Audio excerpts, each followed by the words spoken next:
أشهد أن لا إله إلا الله وحده لا شريك له وأشهد أن محمدا عبده ورسوله أما بعد فأعوذ بالله من الشيطان الرجيم بسم الله الرحمن الرحيم الحمد لله رب العالمين الرحمن الرحيم مالك يوم الدين إياك نعبد وإياك نستعين اهدنا الصراط المستقيم صراط الذين أنعمت عليهم غير المغضوب عليهم ولا الضالين.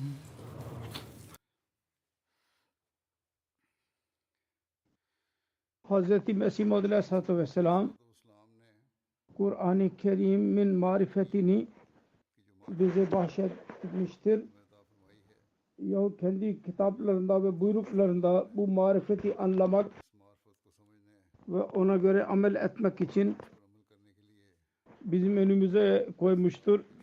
Bununla alakalı olarak ben geçen cuma hutbelerimde 2 hutbeler verdim. Kur'an-ı Kerim marifetin hazinesini bize vermektedir. Gerçek şudur ki kulu Allah'a buluşturmaktadır. Bundan başka bir vasıta yok. Allah-u Teala'yı bulmanın, ona yakınlaşmanın. Hz. Mesih Maud Aleyhisselatü Vesselam kendi bir şiirinde şöyle buyuruyor. Kur'an Khuda numa hai, Khuda ka kalam hai. Kur'an Allah-u Teala gösteriyor ve Allah-u Teala'nın kelamıdır. Bu olmadan marifeti biz bulamayız. Bu noktayı daima gözlerimizin önünde bulundurmalıyız. Eğer biz Allah-u Teala'ya yaklaşmak ve onun rızasını elde etmek istiyorsak, eğer biz dünya ve akıbetimizi süslemek istiyorsak bunları hatırda tutmamız lazım. Ancak şunu da hatırda tutmamız lazım. Kur'an-ı Kerim ancak o vasıtadır. Fakat şunu da unutmamamız lazım. Bu marifeti anlamak için Allah-u Teala tarafından gönderilmiş olan ve onun görevlendirdiği bir lider lazım. Bu çağda o da Hz. Resulullah sallallahu aleyhi ve sellem'in gerçek sevgilisi Hazreti vaat edilen Mesih Aleyhisselam'dır.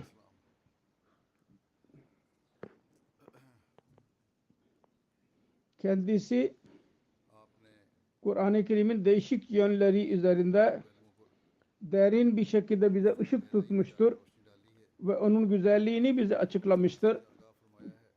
Söylediğim gibi geçen hutbelerde 2 hutbede ben onu beyan ettim.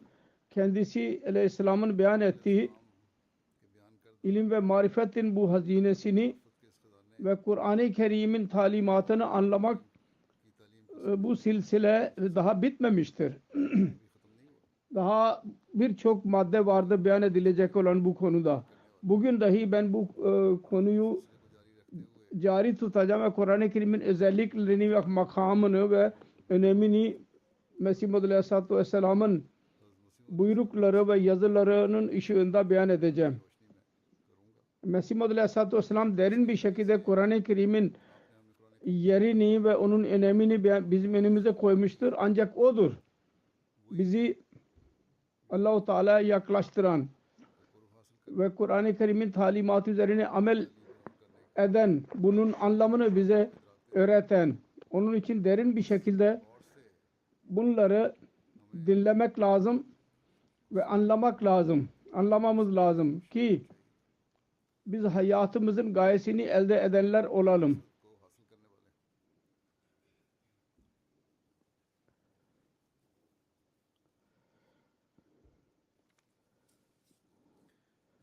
bunun izahatını yaparken yani Kur'an-ı Kerim Allah'ın kelamıdır.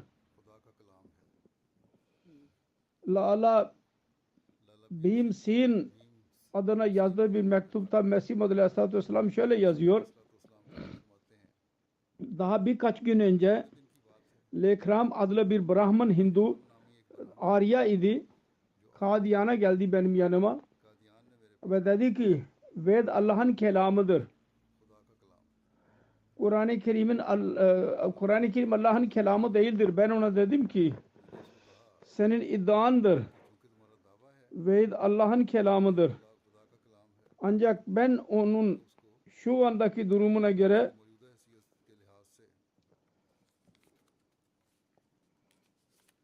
ben onu Allah'ın kelamı olarak görmüyorum. Çünkü orada şirk talimatı vardır. Şirk talimatı olan Allah'ın kelamı nasıl olabilir? Ve bunun dışında birçok pis talimat vardır içinde. Ancak ben Kur'an-ı Kerim'i Allah-u Teala'nın kelamı olarak biliyorum. Çünkü bunda şirk yoktur. Şirk talimatı ve başka pis bir talimat bile yoktur. Ve ona tabi olmakla diri Allah'ı insan görebilir ve mucizeler görebilir. Onun için Allah-u Teala'nın kelamı olmanın şartı budur ki şirkten pak olsun. Ve onun üzerinde amel etmekle Allah-u Teala'nın çehresini görelim. Kur'an-ı Kerim nasıl Allah-u Teala'nın çehresini göstermek için kendi rolünü oynamıştır. Bu konuyu eshapların hayatında görmemiz mümkün. Kur'an-ı Kerim'in talimatlarının eshab üzerindeki etkisini beyan ederek Mesih Muhammed Aleyhisselatü Vesselam şöyle buyuruyor. Hz. Resulullah sallallahu aleyhi ve sellem'in zamanı İslamiyet'in başlangıç zamanıydı. Onun üzerinde derin bir şekilde görmemizle ispat oluyor ki Resulullah sallallahu aleyhi ve sellem'in talimatı nasıl iman edenleri küçük dereceden yüksek dereceye kadar götürdü. Çünkü iman edenler iptidai durumda öyleydiler ki o kötü bir durumda geldiler. Vahşiden daha iyiydi o durum. Ve hayvanlar gibi onun hayatları vardı. O kadar biz kötü ahlakları vardı ve ona katlanmışlardı ki insanlıktan çıkmışlardı. Ve şuurları yoktu. Anlamıyorlardı ki biz amellerimiz kötüdür. Yani iyilikler ve kötülükler anlamı hissi bile kalmamıştı onlarda.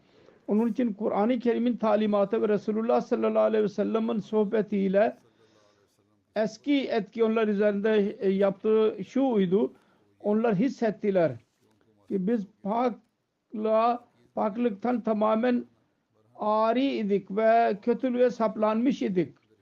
Allah-u Teala onların eski durumu konusunda şöyle buyuruyor. Ulaika kal an'ame balhum adal. Onlar hayvanlar gibidirler. Hatta onlardan dahi beterdirler. Sonra Resulullah sallallahu aleyhi ve sellem'in pak sohbeti ve Furkan-ı Hamid'in etkileri yani Kur'an-ı Kerim'in etkileriyle onlar hissettiler ki biz hayatımızı geçirdiğimiz durum vahşiyane bir durum idi ve pisliklerle doluydu o durum. Ondan sonra Ruhul Kudüs'ten kuvvet bularak iyi amele doğru hareket ettiler. Allah-u Teala'nın hakkında onlar hakkında diyor ki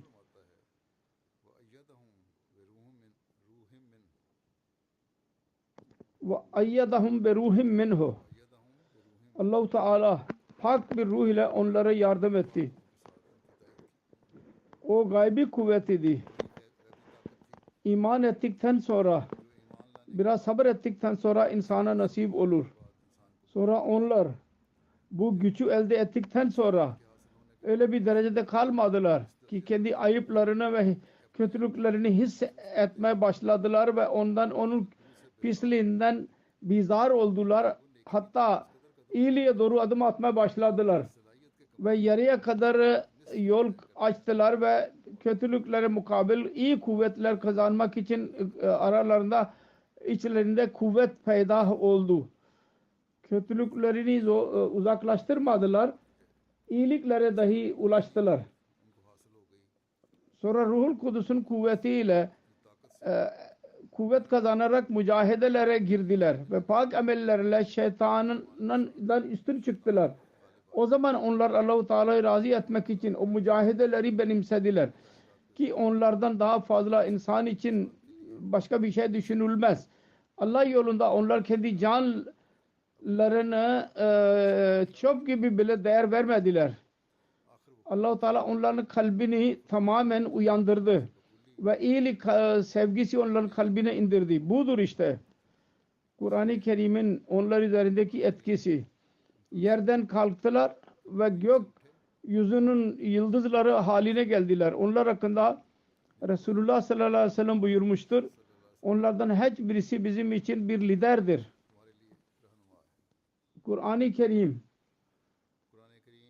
Kur'an-ı Kerim'e tabi olmakla insan Yüce Allah'ın sıfatlarının mazharı oluveriyor. Bunu beyan ederek Mesih Maud Aleyhisselam şöyle diyor. Her kim Kur'an-ı Kerim'e tabi olursa sevgi ve sıdkı son dereceyle ulaştırır. Sevgi ve sıdkı son derece ulaştırır ve Allah-u Teala'nın sıfatlarının mazharı oluveriyor. Şart sevgi ve doğruluğu son derece ulaştırmak şarttır. Yani onun buyruklarına tam olarak amel etmek gereklidir.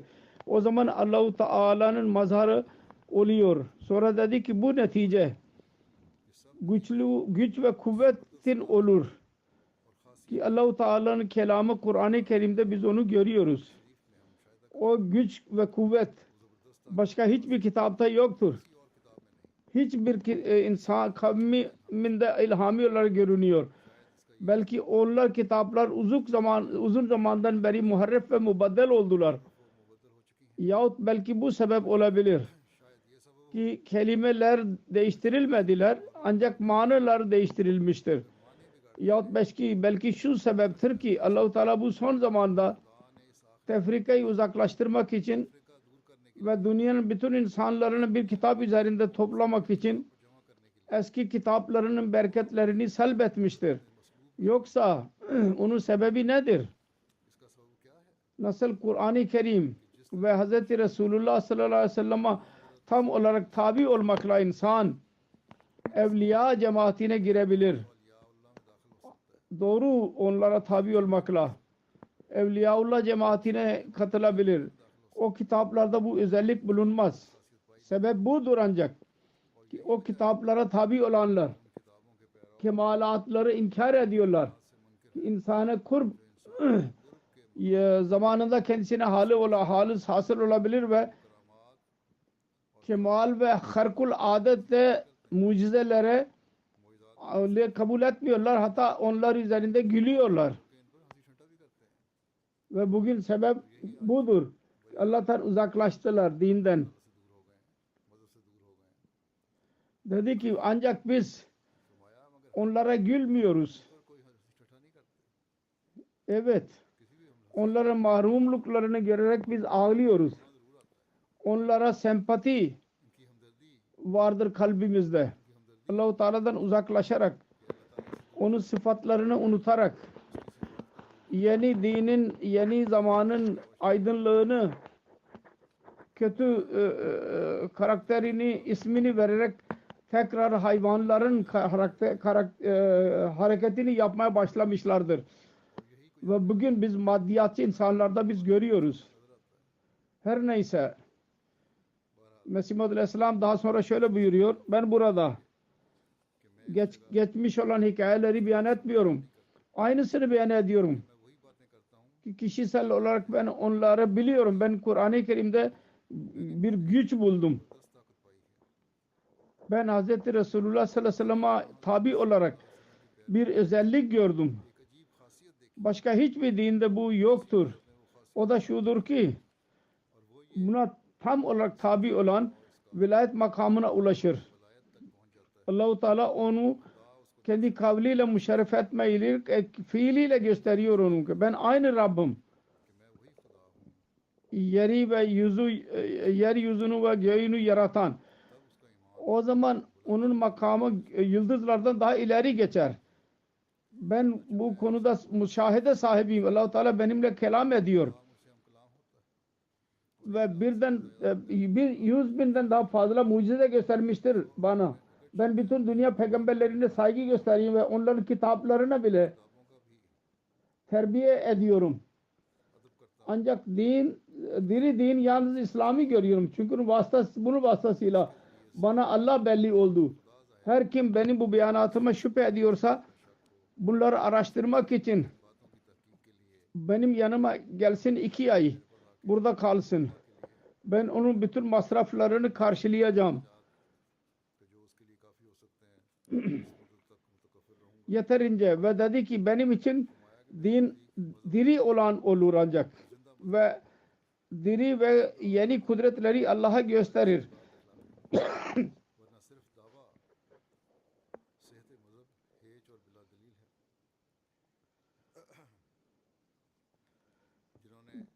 Kendisinin davetiyle feyz bulanlar buldular ve başarıya ulaştılar. Kendisinin yanında kaldılar ve amel ettiler. Bugün bile kendisinin ilmi kelamı, hazineleri birçok kimseyi Allah'ı gösteren yapabilir. Bundan biz yabancılara uyarmakla kalmayıp kendimiz dahi çaba sarf etmemiz lazım. Kendi kelamından. O zaman ancak biz biyet gayemizi tamamlayabiliriz. Sonra Kur'an-ı Kerim'in güzelliklerinden bahsederek Mesih Muhammed Aleyhisselam şöyle diyor. Kur'an-ı Kerim'in 4 icaz kuvveti vardır. Onun detaylarını beyan etti Mesih Muhammed Aleyhisselam. Kur'an-ı Kerim'in icaz sıfatlarından birisi tilavet ve fesahattır. İnsanın belagat ve fesahatinden mumtazdır ve ayrıdır. Çünkü insanın belagat ve fesahat sahası çok dardır. Ve bir kelamda mübalağa ve yalan ve olmazsa o zamana kadar hiçbir insan belagat ve fesahatın yüksek mertebesine ulaşamaz. Allah-u Teala'nın kelamı bundan tamamen paktır.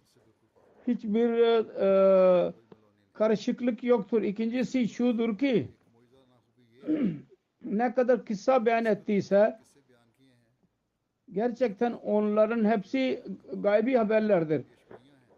Yer yer onlara işaret edilmiştir. Biz bunu dahi görüyoruz Kur'an-ı Kerim'de. Üçüncüsü Kur'an-ı Kerim'de bu mucize özelliği vardır.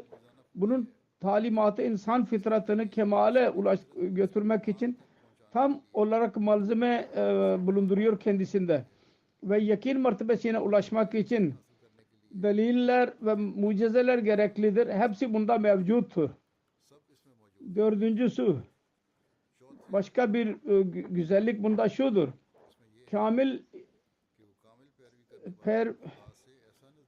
tabi olan mukalebe şerefine nail olur ve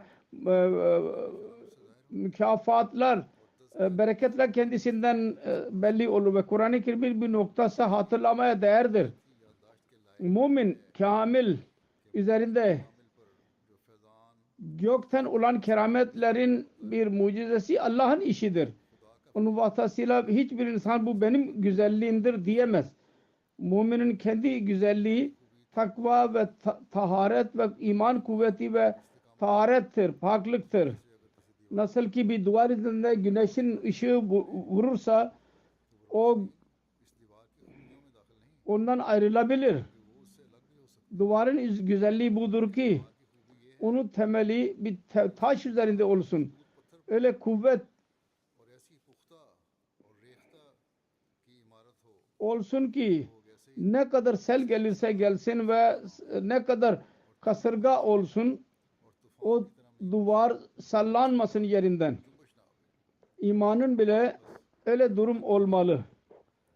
Kur'an-ı Kerim Allah-u Teala mukaddes kelamı onu görerek Ona üzerinde amel etmenin durumu aynen böyle olur.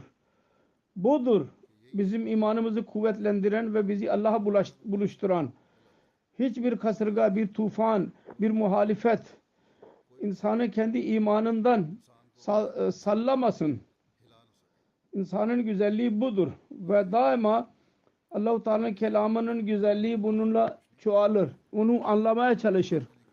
Sonra dedi ki Kur'an-ı Kerim öyle bir kitaptır ki ona tabi olmak neticesinde dualar kabul olur. Mesih Muhammed Aleyhisselam detaylarını beyan ediyor. Diyor ki Kur'an-ı Kerim'in mucizane etkilerinden birisi budur. Ona kamil olarak tabi olan kabul derecesine ulaşır. Onların duaları kabul olarak Allah-u Teala kendi tatlı kelam ile onlara haber dahi verir. Özellikle düşmanlara mukabil onlara yardım eder. Ve yardım olarak kendi özel gaybı konusunda haber verir kendilerine. Bunu beyan ederek ki Kur'an-ı Kerim'de hidayet vardır. Kendi Mesih Aleyhisselam şöyle buyuruyor. Arap'ın müşrikleri gibi bu ülkenin kitap ehlileri dahi suçlu oldular. Hristiyanlar kefaret meselesine güvenerek de anladılar ki bütün suçlar bizim için helaldir. Yahudiler diyorlardır ki biz birkaç gün cehenneme gireceğiz. Daha fazla değil. Bu konuda Allah-u Teala diyor ki zalika bennahum qalu lan tamassana naru illa ayyaman ma'dudatin ve garrahum fi dinihim ma kanu yaftarun. Bu cesaret şu bakımdan oldu. Onlar dediler ki cehennem ateşi suçlamalara mukabil niye bu cesaret doğdu? Söyledikleri gibi dediler ki cehennem ateşi bize birkaç gün için bizim üzerimizde kalacak. Ve yaptıkları kötülüklerden kibirlenerek bu düşüncelere sahip oldular. Kitap ehli ve müşrikler, Arap'ın müşrikleri son derece kötü ahlaklı olduğuydular ve kötülük yaparak diyorlardı ki biz iyilik yaptık ve suçlardan durmuyorlardı ve emniyeti bozuyorlardı. Allah-u Teala kendi peygamberinin elinde hükümet elini vererek fakirleri onları kurtarmaya başladı. O Arap ülkesi hayvanlar gibiydi. Bir kralınla tabi değildiler. Her fırka cesaretli bir şekilde hayat geçiriyordu. Onlar için bir ceza yasası yoktu. Onun için onlar her gün geçtikçe suçlarda çoğalıyorlardı. Allah Teala o ülkeye merhamet ederek Hazreti Resulullah sallallahu aleyhi ve sellem'i o ülke için Resul olarak gönderdi. Ayrıca o ülkenin kralı haline getirdi. Ve Kur'an-ı Kerim'i öyle bir tamamladı ki her çeşit hidayet onda vardır. Resulullah sallallahu aleyhi ve sellem bir kral olmak bakımından bütün fırkaların hakimiydi ve her dine tabi olanlar kendi suçlamaları, duruşmalarını kendisine veriyorlardı karar vermek için. Kur'an'dan ispat oluyor ki bir defa bir Müslüman bir Yahudi'nin duruşması Resulullah'ın önüne geldi. Resulullah sallallahu aleyhi ve sellem araştırdıktan sonra Yahudi'yi doğru gördü ve Müslüman'ın aleyhinde karar verdi. Muhalifler dikkatli bir şekilde Kur'an okumuyorlar. Her yeri Resulullah sallallahu aleyhi ve sellem'in risaletin altına getiriyorlar. Halbuki öyle cezalar kral olarak veriliyordu. Sonra Kur'an-ı Kerim vasıtasıyla temiz hayatın konusunu beyan ederek şöyle diyor. Bellidir ki her şeyin güzelliği şu olacak ki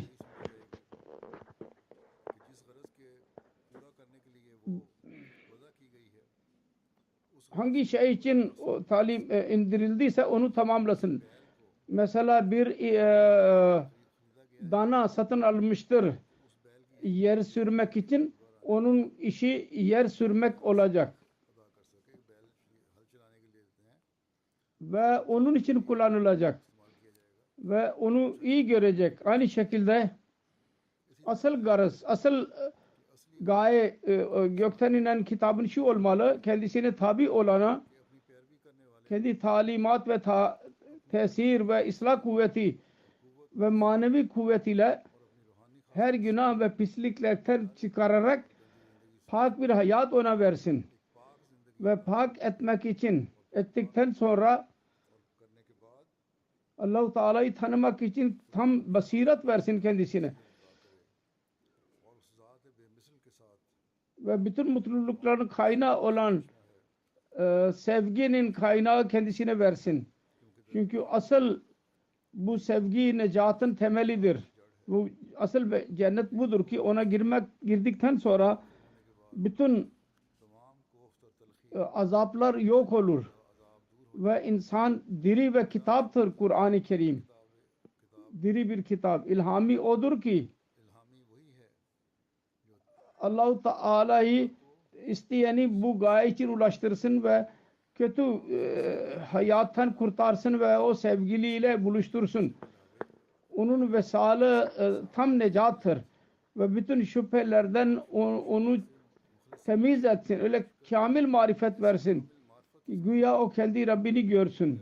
Ve Allah-u Teala ile öyle kuvvetli alaka ona versin ki o Allah-u Teala'ya vefalı kul haline gelsin. Allah-u Teala ona lütuf eylesin. Değişik nusret ve himayelerle onunla ve onun gayri arasında fark yaratsın ve eğer bir kitap bu görevi yapmazsa onun asli görevidir ve diğer behude isimlerle güzelliklerini ispat etmeye çalışırsa onun misali budur ki adamın birisi mesela tabip olmaya çalışır ve bir hastalık önüne getirildiği zaman bunu ıslah et desin diye ki ben bunu ıslah edemem ancak ben güreş yapabilirim yahut evet ve felsefede benim çok yetkim vardır. Demek ki böyle bir insan ceza görmeye değer görülecek. Allah'ın Resulleri dünyaya gelirler. Asıl gaye bu olur ki dünyayı günahdan kurtarsınlar. Ve Allah-u Teala ile temiz alaka kursunlar. Onlar şu gaye olması ki dünyanın bilgileri kendilerine öğretsin. Ve dünyanın icatlarını kendilerine göstersinler. Kısacası akıllı birisinin yanında bunu anlamak zor değil. Allah-u Teala'nın kitabının farzı budur. Ki Allah'ı ile buluştursun. Ve Allah-u Teala'nın varlık konusunda yakin mertebesine ulaştırsın. Ve Allah-u Teala'nın korkusunu yaratsın insanın kalbinde. Ve günahtan yok etsin. Yoksa öyle bir kitabı ne yapalım ki insanın pisliğini bile yok edemez ve marifet dahi veremez ki günahtan kurtarsın. Unutmayalım günahın cüzamı çok büyük bir hastalıktır. Bu cüzam hastalığı yok olamaz.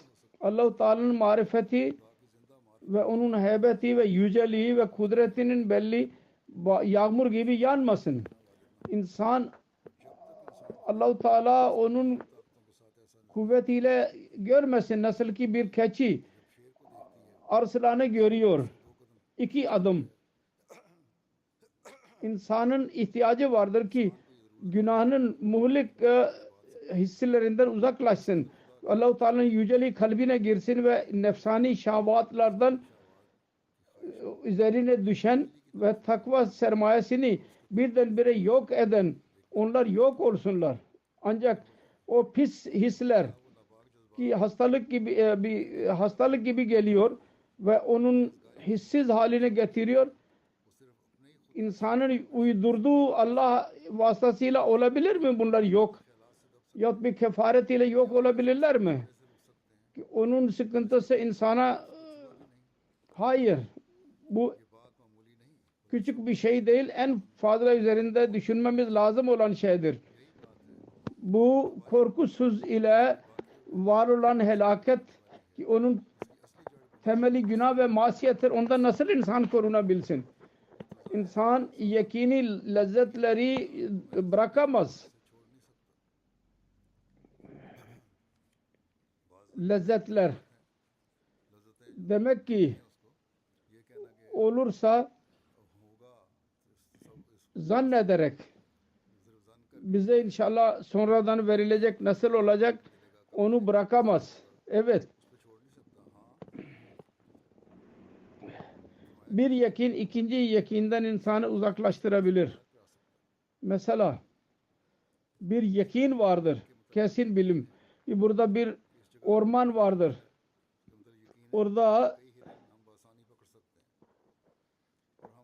Oraya girmek için biz müstaidiz. İkinci yakin olursa orada 50 arslan vardır. Ve binlerce orada yırtıcı hayvanlar vardır. Saldırmaya hazır. O zaman o bölgeye biz girmeyeceğiz. Aynı şekilde o kadar kuvvetli yakin olmadan günah bile uzaklaşamaz. Günah uzaklaştırmanın bu yakin gereklidir. Eğer biz bu günah yaparsak lezzet vardır gelip geçici, fakat onu yapmakla nasıl biz ormana gireceğiz ve orada arslan bile olsun ve diğer hayvanlar, yırtıcı hayvanlar bile olsun, onların korkusu bizi orada avlanmaktan mani olsun. Aynı şekilde biz günahlardan uzaklaşabiliriz. Eğer bu yakin olursa Allah-u Teala'nın cezası çok kuvvetlidir. Eğer günah yaparsak Allah-u Teala bizi ceza verebilir bize. Demir ile kırılır. Allah-u Teala'nın heybetini yakin gereklidir. Gaflet perdelerini yok etsin ve beden üzerinde bir sarsıntı getirsin. Öyle bir korku olsun ki insanın nefsi emaresinin emare yok olsun ve insan Allah-u Teala çekilsin ve onun kalbi bu yakin ile dolsun ki Allah vardır. Suçluyu cezasız bırakmaz. Asıl pak olmanın talipleri öyle kitabı bakmasın ki bu kuvvet onunla eline geçirilmesin. Onun için ben her bir insana belli ediyorum. Bu ihtiyaçları tamamlayan kitap ancak Kur'an-ı Kerim'dir. Bunun vasıtasıyla Allah-u Teala'ya doğru insana bir çekicilik bulunur. Ve dünyanın sevgisi soğur. Ve Allah-u Teala gizliden gizlidir. Ona tabi olmakla insan kendisini belli eder. Ve kadir ki onun kudretini yabancılar görmezler. Kur'an'a tabi olan Allah kendisini gösterir onu. Unutmamamız lazım. Kur'an'a tabi olanın melekut alemine gösterir ve anal mevcud sesiyle kendisi varlığının haberini verir ona. Budur fehim ve idrak. Kur'an-ı Kerim konusunda olmalı. Bu talimatın fiili amelidir. Bizimle izharı olmalı. Yoksa diğer dinler gibi bizim iman iddiamız yalnız bir iddia olacak.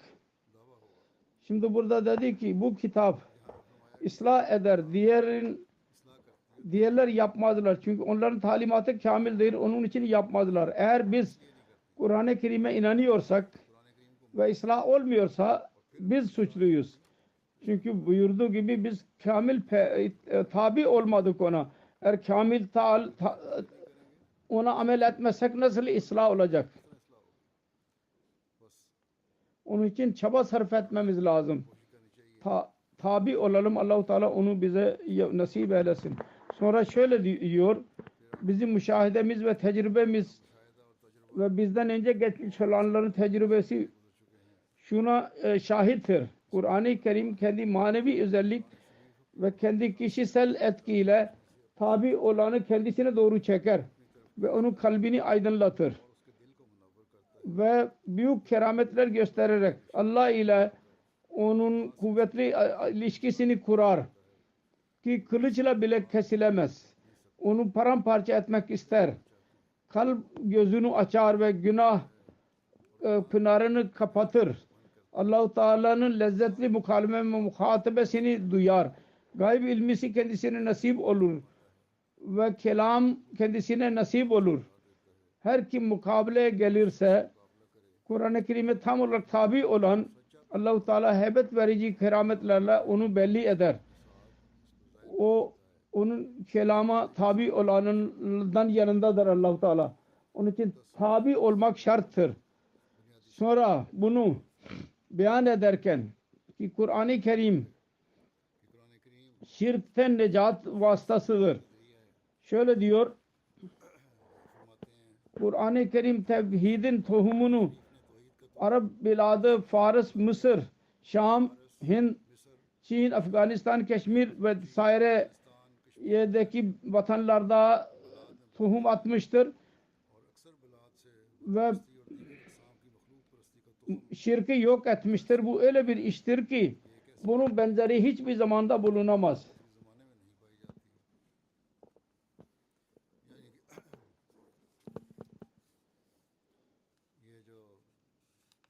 Yani İslam başlangıçta yayıldı ve şirk yok oldu bu ülkelerde. Bu Kur'an-ı Kerim'in talimatı üzerinde amel etmek vasıtasıyla oldu. Onun için bizim atalarımız Müslüman oldular. Ancak biz eğer ona göre amel etmiyorsak biz geri aynı cehalete giriyoruz demek ki. Kur'an-ı Kerim'in talimatı yüksek derecelidir. Bunun konusunda şöyle diyor. Başlangıç zamanında inen kitap konusu hakkında akıl kesinlikle teklif eder ki o kamil olmayacak. Başlangıçta gelen kitap kamil olamaz. Yalnız o bir hoca gibidir ki küçük çocuklara tahsil verir. İlkokul çocuklarına. Bellidir ki ilk talimata fazla yetenek gerekli olmaz. İptidai talimat vereceğiz. Alif, B, Cim öğreteceğiz. Daha fazla yeteneğe gerek yok. Evet. İnsanın tecrübesi ilerledi ve insan nevi birçok hatalara girdi. O zaman ince talimat gerekli oldu. Özellikle sapıklık talimatı dünyaya yayıldı. İnsanın nefisleri birçok ilmi ve amelleri sapıklıkların içine girdiler. O zaman ekmel ve üstün talimata ihtiyaç oldu. O da Kur'an-ı Kerim'dir. Ancak başlangıç zamanında öyle bir talimat gerekli değildi. Çünkü insan nefsi başlangıçtaydı ve daha bir sapıklık belli olmadıydı. Fakat o kitap için son derece sapıklık zamanında gelen kitap gerekliydi. İnsanların ıslahı için geldi. O zaman fasıt inançlar girdiydi kalplere. Kur'an-ı Kerim'in talimatı öyle bir zamanda geldi ki insan onu anlamaya başladıydı. Kötülükler bile son derece ulaşmıştı. İnsan onlarda dalmıştı. O zaman onun zihnine göre talimat geldi. Sonra dedi ki Kur'an-ı Kerim'in uluslararası bir kitap olmak konusunda hatırınızda olsun. Gerçekten bu doğrudur. Başlangıçta bir kitap verildi insana. Burada birisi desin ki ilk zamanda ilhami bir kitap insana niye verildi? Her kavim için ayrı ayrı kitaplar niye verilmedi? Cevabı şudur ki başlangıçta insan az idiler. Ve bir kavim bile denilecek gibi değildiler. Bir kitap kendileri için yeterliydi. Sonra dünya insanlar yayıldılar. Ve her bölgenin insanları bir kavim haline geldiler. Ve uzak mesafeler bakımından bir kavim öteki kavimden bir haber oldu. Öyle bir zamanda Allah-u Teala'nın hikmeti ve maslahatı istedi ki her bir kavim için ayrı ayrı Resul ve ilhami kitaplar verilsin. Aynısı yaşandı. Sonra insan ilerledi ve kapılar, yollar açıldı ve bir insanın kavmin insanları diğer kavime gitmek için vasıtalar buldular ve öğrendiler ki filan filan yerde insanlar yaşıyorlar ve Allah-u Teala'nın iradesi oldu. Onları bir kavim haline getirsin tekrar ve onları tekrar toplasın bir kavim olarak. O zaman Allah-u Teala onlar için bir kitap gönderdi ve bu kitapta emretti. Bu kitap ne zaman değişik bölgelere ulaşsın onlar onu kabul etmelidirler ve ona iman etmelidirler ve o kitap Kur'an-ı Kerim'dir. Bütün ülkeleri bir yerde buluşturmak için geldi. Eski kitap Muhtasarul Kavm idiler. Yani bir kavim için geliyorlardı. Şami, Farsi, Hindi, Çini, Misri, Rumi bütün kavimler idiler. Onlar için gelen kitaplar ya Resuller yani kendi kavmine kadar sınırlı idiler. Diğer kavim ile alakaları yoktu. Ancak en son olarak Kur'an-ı Kerim geldi. Alemgir bir kitaptır. Ve belli bir kavim için değil. Bütün kavim içindir. Aynı şekilde Kur'an-ı Kerim öyle bir ümmet için geldi ki yavaş yavaş bir kavim haline gelmek istiyordu. Onun için şimdi zaman için öyle bir zaman vardır ki bütün kavimleri vahdet haline getirecek. Bir kavim olmanın buluşması o kadar kolay oldu ki yol dahi kolay bir şekilde kat edilebilir. Eskiden bir senede haber gelemiyordu. Şimdi bir saate haber gelebiliyor. Zamanda bir değişiklik yaratılmaktadır. Medeniyet öyle bir yöne yüz tutmuştur ki Allah-u Teala'nın iradesi budur ki bütün kavimleri dünyaya yayılmış olan bir kavim haline getirsin. Ve binlerce sene ayrılmış olanları buluştursun ve bu haber Kur'an-ı Kerim'de vardır. Kur'an-ı Kerim açık olarak iddia etmiştir. O dünyanın bütün kavimleri için gelmiştir. Allah-u Teala Kur'an-ı Kerim'de buyuruyor. Ya eyyühennâsu inni Resulullahi ileykum cemiyya. İnsanlara de ki ben sizin hepiniz için Resul olarak geldim. Sonra dedi ki ma arsalnaka illa rahmeten lil alemin.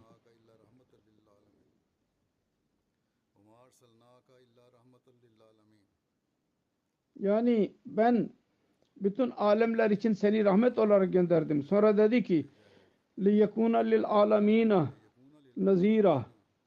Yani biz bunu gönderdik ki bütün dünyayı uyarsın.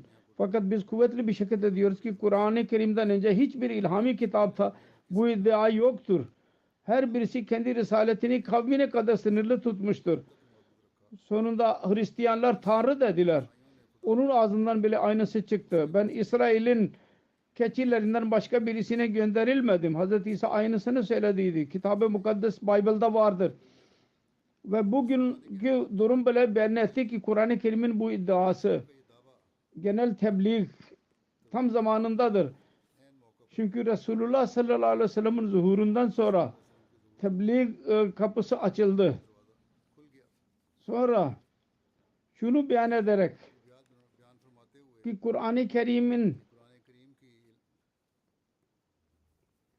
4 sebep vardır.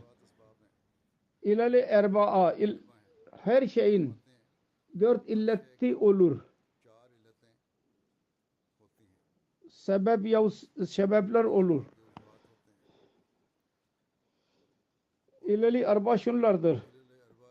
Hangi illetlerdir? İlleti faili. Yapan kimdir? Sebepler nelerdir? İlleti suri. Zahiri ve ameli sebepler nelerdir? İlleti maddi faydası nedir? İlleti gayi, onun asıl sebebi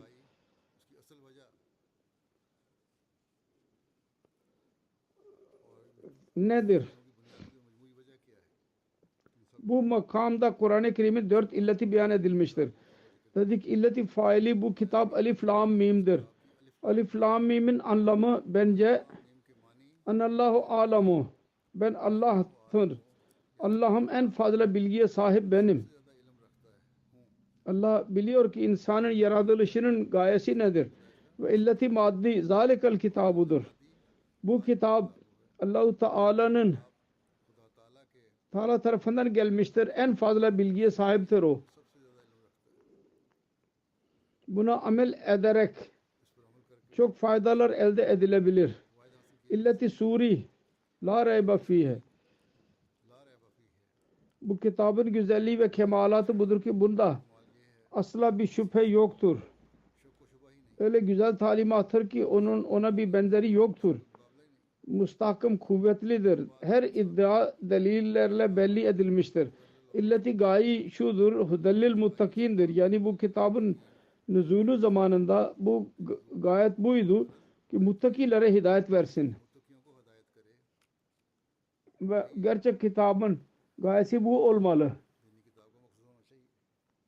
Sonra diyor ki Bakara suresinin ayetlerinin tercümesini yaparak 1., 2. ve 3. dedi ki takva öyle güzel bir şeydir ki Kur'an-ı Kerim'in illeti gayi onu beyan edilmiştir. 2. sureye girdikleri zaman demedik Elif Lam Mim Zalikel kitabu la reybe fihe hudallil muttakin. Benim dinim şudur ki Kur'an-ı Kerim'in bu sırasının çok mertebesi vardır. İlali erba beyan etmiştir Allah-u Teala bunda. Bu 4 sebeplerden bahsetmiştir. İlleti faili, illeti maddi, suri ve gayi. Her şeyle bu 4 ilal olur. Allah-u Teala ekmel bir şekilde onlara gösterir. Alif Lam Mim bunda bu işaret vardır. Allah-u Teala en fazla bilgiye sahiptir. Bu kelamı Resulullah sallallahu aleyhi ve sellem üzerine o indirmiştir. Yani Allah-u Teala onun failidir. Zalikel kitabı beyan etti ki yahut Kur'an-ı Kerim yahut illet-i maddidir. Maddi durumda elimizde olan kitaptır bu. Ona amel ederek insan kendi gayesine ulaşabilir. İllet-i suri la reybe fih. Her bir şeyde şüphe olabilir. Fakat Kur'an-ı Kerim öyle bir kitaptır ki bunun içinde bir şak şüphe yoktur. La reyb. Bunun içindir. Şimdi Allah-u Teala onun şanını Allah-u Teala beyan etti. La reybe fih. O zaman her insan saadet sahibinin ruhu çıkacak ve diyecek ki bunun hidayetine biz göre amel edelim. Biz diyoruz ki Kur'an-ı Kerim'in yüce şanını dünyanın önüne konmamıştır. Yoksa Kur'an-ı Kerim'in güzellikleri ve onun kemalatları, onun güzelliği kendi içinde öyle bir çekicilik bulundurur ki insanın kalbi ona çekilir. Mesela güzel bir bahçeye methedersek ve onun kokulu ağaçları ve insana kuvvet veren çalıları ve temiz suyu ve nehirlerden bahsedersek temiz sulu, o zaman her insan diyecek ki oraya gitsin ve ondan haz bulsun. Eğer şu dahi denilirse ki orada bazı öyle pınarlar vardır ki eski hastalıkları dahi daha şifa verirler. Daha fazla insan coşkuyla o bahçeye gidecektir insanlar. Aynı şekilde Kur'an-ı Kerim'in güzelliklerini güzel bir şekilde beyan edilirse ruh tam coşkuyla ona koşu dorar. Ona doğru ve ruhun teselli ve ruhun gerçek ihtiyacı tamamlanıyor. Ancak o Kur'an-ı Kerim'dir. Onun için Allah-u Teala buyurdu ki hudallil muttakin. Muttakiler için hidayettir. Başka yerde de derdi ki la yamassuhu illal mutahharun. Pak edilmiş olanlar dışında kimse ona dokunamaz. Yani ondan murad aynı muttakilerdir. Hudallil muttakin de beyan edildi onlar. Bundan açık bir şekilde beyan oluyor ki Kur'an-ı Kerim'in bilgilerinin inkişafı için takva şarttır. Fakat bugünkü sözde ulemalar takva onlarda yoktur. Onun talimatını öyle bir şekilde ileri sürdüler ki İslam muhalifleri onun talimatına itiraz etme fırsatını buldular. Fakat bugün biz Ahmedilerin görevidir ki kendimizde takva yaratarak bu talimatın güzelliklerini kendi sözlerimizle ve işlerimizle gösterelim. Dünyaya anlatalım. Kur'an-ı Kerim'dir ancak her çeşit hastalıkların tedavisidir. Ve onu gönderen o Allah'tır. Ki Allah-u Teala onu gaye ile dünyanın ıslahı için göndermiştir. Allah-u Teala bize takva üzerinde yürüyerek buna göre amel etmemizi bize nasip etsin. Amin. Çok derin kelimeler vardı. Çok dikkatli bir şekilde dinlememiz lazım ve üzerinde amel etmemiz lazım. Kur'an-ı Kerim'i dikkatli bir şekilde okumamız lazım. Şimdi bir dua için söylemek istiyorum. Bangladeş'te bugünlerde Jalsa Salana yıllık toplantı vardır. Bugün ilk günüydü. Ancak orada muhalifler saldırdılar. Toplantı yerine birçok insan yaralandı. Dışarıdan bile saldırdılar ki çok yaralılar vardı. Sonra birkaç insan o bölgelerin Ahmedilerin evlerini bile ateşe veriyorlar. Gelen habere göre ne kadar zarar olduğu tahmin edemiyoruz. Allah-u Teala Ahmedileri korusun ve bu zalimlere ceza versin. Onlar için bir hidayet duası yapılabilir.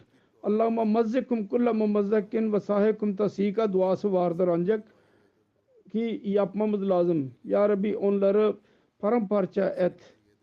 Sonra Pakistan'ın durumu için bile dua edin. Allah-u Teala orada bile Ahmedileri korusun. Burkina Faso'da bile tehlikeler daha vardır. Onun için dua edin. Sonra El Cezayir'de dahi bazı duruşmalar var Ahmediler elinde. Onlar için dua edin. Allah-u Teala her yerde Ahmedileri korusun. Bangladeş'te söylediğim gibi yöneticiler bize dediler ki siz üzülmeyin, jalsa toplantı yapın, biz koruyacağız. Ancak şiddeti seven mollalar kendi taifelerini getirdiler. Polis orada gördü, bir şey yapmadı, hareket etmeden ve hiçbir şey yapmıyorlar. Her neyse Allah-u Teala'ya yönelmemiz lazım. Allah-u Teala'ya dua etmemiz lazım. Allah-u Teala bizim kardeşlerimizin zorluklarını çabuk bir şekilde gidersin. Amin.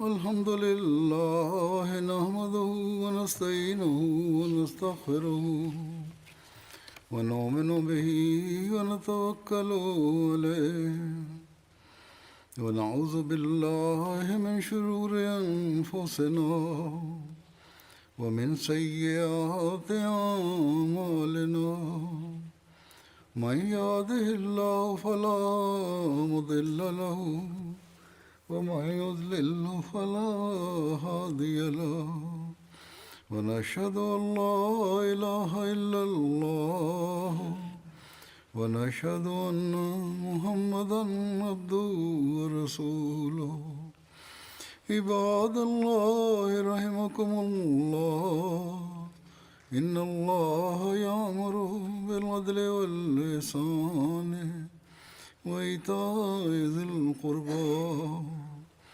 وينهى عن الفحشاء والمنكر والبغي يعظكم لعلكم تذكرون اذكروا الله يذكركم وادعوه يستجب لكم ولذكر الله أكبر